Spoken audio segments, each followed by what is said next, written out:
इस कहानी को जरा ध्यान से सुनिएगा, क्योंकि ये कहानी आपकी जिंदगी बदलने वाली है।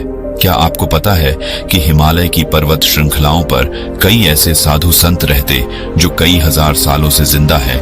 उनकी उम्र सैकड़ों वर्ष हो सकती है।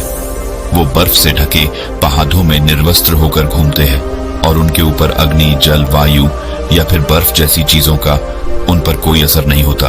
वो कठोर तप करके उन्होंने ऐसी स्थितियां, ऐसी सिद्धियां प्राप्त कर ली हैं जिससे प्रकृति के नियम उनके सामने ध्वस्त हो जाते हैं। आखिर इनके पीछे का रहस्य क्या है? क्यों प्रकृति के नियम उन पर काम नहीं करते? क्यों कोई बीमारी उन्हें छू नहीं पाती? आज की इस कहानी के माध्यम से हम उन योगियों की दिनचर्या, उनके खान पान, उनके योग अभ्यास के बारे में जानेंगे जो किसी को भी लंबी उम्र और निरोगी काया प्रदान कर सकती है। बचपन से ही श्याम सन्यासी प्रवृत्ति का था। एक बार बचपन में श्याम अपने माता पिता के साथ हरिद्वार घूमने के लिए गया था, तो उसकी नजर तमाम सन्यासियों पर पड़ी। वह अपने माता पिता से बचकर एक बूढ़े सन्यासी बाबा के पास वो पहुंच जाता है। जब उस सन्यासी बाबा ने एक नासमझ बच्चे के हाथ में एक फल देखा, तो उसके मन में उस बच्चे के प्रति प्रेम और करुणा भाव पैदा होने लगा। सन्यासी ने श्याम को अपने पास बिठाकर उसे हीर पूरी हलवा खिलाने लगे। श्याम की मां इस बात से परेशान थी कि कहीं अगर उसके मन में भी साधु बनने की भावना आ गई तो वो क्या करेगी? वो अपने बच्चे के बिना बिल्कुल अकेले हो जाएगी। आसपास के लोगों ने श्याम की मां को समझाने की बहुत कोशिश की। सन्यासी कोई ऐसे वैसे बाबा नहीं है, वो कई सालों से यहाँ आश्रम चला रहे हैं। जो श्याम की मां अपने बेटे का हाथ पकड़ ढाकर उसे वहां से ले जा रही थी, तब उस सन्यासी ने बड़े ही प्रेम और करुणा से एक बात कही, जी बहन जी, आपको बच्चा बहुत गुणी है, वही होगा जो लिखा हुआ है। तुम अपने पास भाग्य को कैद नहीं कर सकते। ये बात जितनी जल्दी तुम समझ जाओ उतना अच्छा हो, उतना कम कष्ट तुमको होगा। श्याम की मां सन्यासी की सब बातों को समझ रही थी। वो जानती थी कि उनका इशारा इस तरफ खैर समय अपनी रफ्तार से बढ़ रहा था और अब श्याम बद्धा हो चुका था। उसने कॉलेज में एडमिशन ले लिया था, जो अध्यात्म और मनोविज्ञान के बारे में पढ़ाई कर रहा था। कॉलेज की तरफ से उसे एक प्रोजेक्ट मिला था जिसका टॉपिक ये था कि लंबी उम्र वाले दिनचर्या वाले लोग, उनके खान पान, सबके बारे में पूर्ण जानकारी एकत्रित करके लाना और उसे कॉलेज में जमा करना। श्याम फिर खोज में निकल पड़ा। जो कई साल से स्वस्थ जीवन जी रहे थे, बूढ़े होने के बाद भी उनके शरीर में जटिलता थी। दृष्टि, कान और बाकी सभी इंद्रिय जो कि ठीक प्रकार से काम कर रही थी। कई सन्यासी तो ऐसे ऐसे भी मिले थे जो 100 साल को पार कर चुके थे और पूरी तरह से स्वस्थ भी थे। श्याम अब धीरे धीरे अलग अलग सन्यासियों से मिलने में श्याम को मजा आने लगा, लेकिन उसके भीतर जीवन के उन रहस्यों को जानने की भी बहुत ज्यादा इच्छा थी जिसमें आम लोग कोई रुचि नहीं रखते थे या फिर कोई विश्वास ही नहीं रखता था। श्याम ने सोचा कि यही समय है, अगर ऐसे सन्यासी पृथ्वी पर बसते हैं जो 500 साल से भी अधिक जिंदा है, तो मुझे उन्हें खोजने का एक अच्छा मौका मिला है। लेकिन समस्या यह है कि इन सन्यासियों को खोजा कहां जाए, कहां ऐसे सन्यासी मिलेंगे। फिर तमाम किताबों को पढ़ने के बाद उसने एक निष्कर्ष निकाला। उसे पता चला कि ऐसे सन्यासी अगर मिलेंगे तो उसे हिमालय की चोटी पर मिलेंगे, जहां पर आम इंसान जा भी नहीं सकता। लेकिन श्याम ने अपना मन पक्का कर लिया। उसने पूरा संकल्प ले लिया था, चाहे रास्ता कितना भी कठिन क्यों ना हो, वो उन दुर्गम पहाड़ियों तक, उन गुफाओं तक जरूर पहुंचेगा। वो अपने माता पिता को बिना बताए वो हिमालय की चोटी की तरफ निकल जाता है। युवावस्था के दिन थे, जोश भी था और किसी चीज का कोई डर भी नहीं था। और सबसे बड़ी बात है, श्याम का भाग्य था जो उसे खींचकर उन योगियों के पास ले जा रहा था। उसने उन पहाड़ियों पर चढ़ने की पूरी तैयारी कर ली थी। सर्दियों के मोटे मोटे कपड़े ले लिए थे, रास्ते के लिए खाना रख लिया था। जंगली जानवरों से बचने के लिए उसने हथियार भी अपने पास रख लिए थे।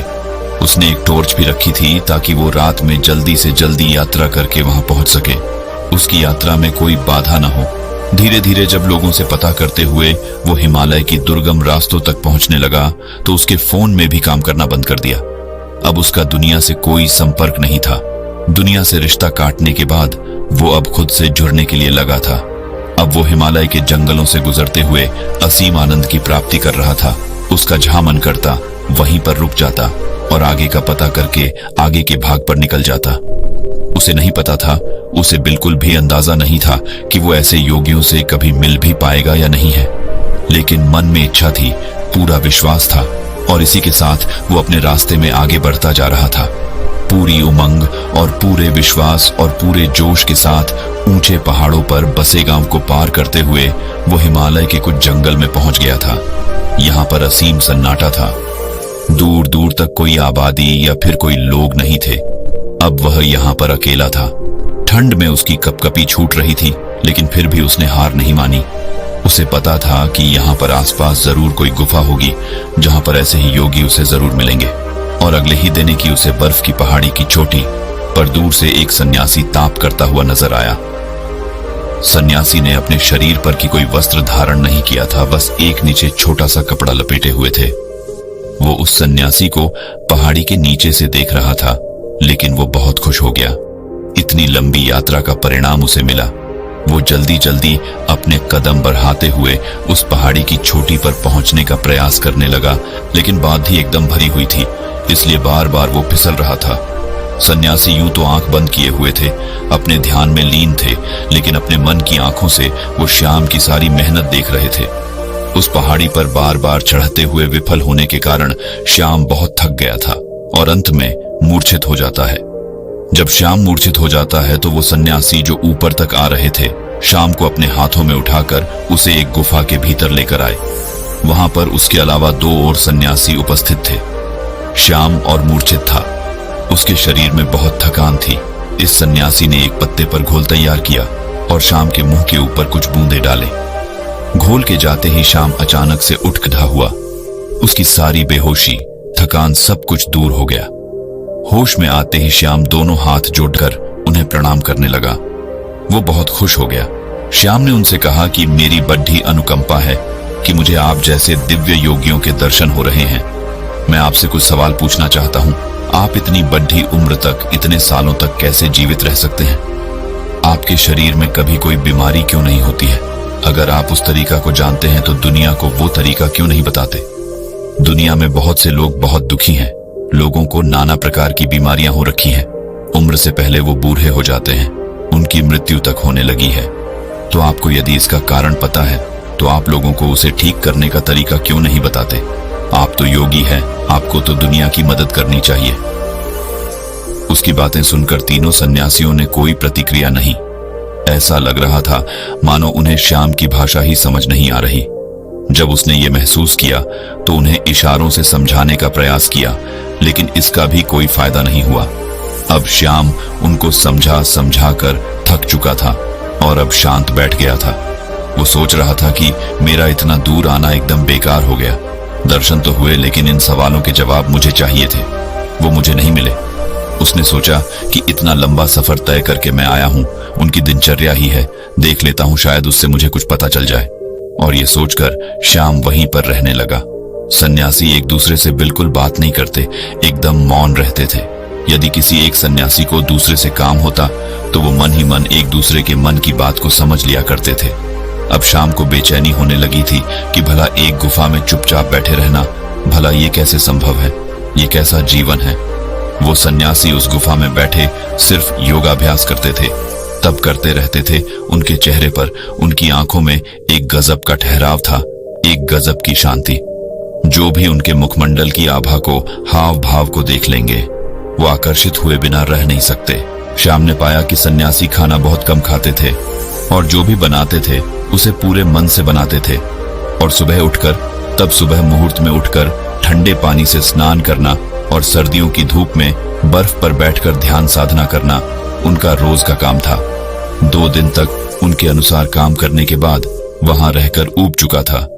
वो न तो किसी से बात कर पा रहा था और न ही अपने मन के ख्यालों को शांत कर पा रहा था। 3 दिन बाद श्याम ने वहां से जाने का निर्णय किया। उसने उन सभी सन्यासियों को प्रणाम किया और उन्हें प्रणाम करने के बाद कहा कि शायद मेरा प्रणाम भी आप लोग स्वीकार ना कर रहे हो, जो कि आपको इसका मतलब ही नहीं पता होगा, लेकिन मैं आपसे मिलकर धन्य हो गया और मैं अब आपसे विदा लेना चाहता हूं। और ये कहकर अपने चेहरे पर मुस्कान लिए वो योगियों के पैर छूकर जैसे ही चलने को तैयार हुआ, तभी उसके कानों में बूढ़े सन्यासी की आवाज सुनाई दी। बूढ़े सन्यासी ने कहा कि अपने सवालों का जवाब तो सुनते जाओ। यह सुनकर श्याम बहुत हैरान हुआ।